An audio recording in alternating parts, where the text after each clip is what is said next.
Saya masukkan ada 4 kategori akad. Yang pertama adalah akad namanya al-mu'awadhat. Artinya tukar menukar.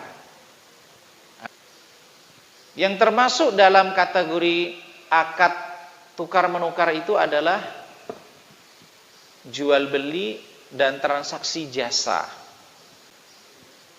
Kemudian akad yang kedua, klaster yang kedua atau kelompok yang kedua, namanya al-musyarakat, kerjasama artinya. Contohnya syarikah. Syarikah itu adalah partnership. Ini yang klaster kedua Pak ya. Tadi kan ada muawadhat, ada al-musyarakat. Yang termasuk di dalam akad musyarakat itu ada namanya syarikah. Syarikah itu syarikah, kerjasama.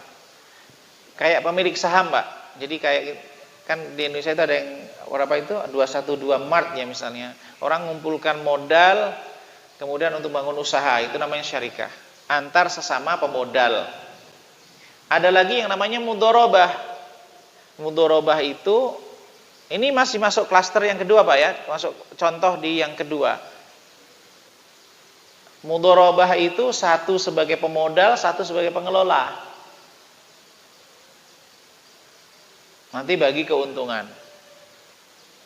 Contoh yang lainnya muzara'ah.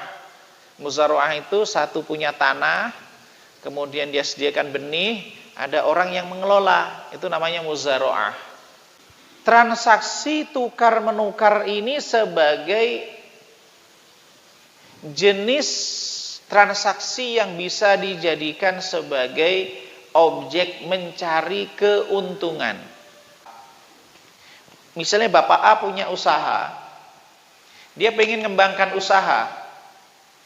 Apa yang dilakukan? Ngajak orang lain berpartnership atau pinjam?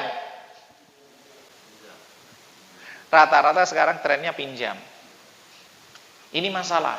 Kalau Anda pengen mengembangkan usahanya, Anda butuh modal, maka akadnya harus kerjasama. Dia bagi keuntungan, bagi resiko. Klaster yang ketiga adalah tabarru'at, akad sosial. Contohnya wakaf, apalagi hadiah, hibah, itu akad sosial, Pak. I'aroh, minjaman itu akad sosial. Akad tabarru'at sosial. Maka nggak boleh akad ini dijadikan komersil. Sosial itu apa?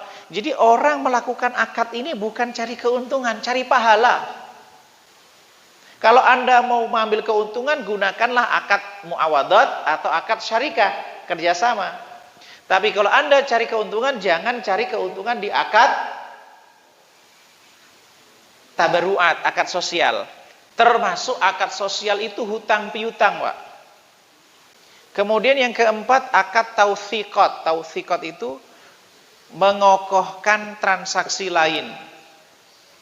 Supaya hutang piutang ini ada jaminannya, supaya kuat hutang piutangnya, nanti bisa dikembalikan, maka harus ada gadai, jaminan.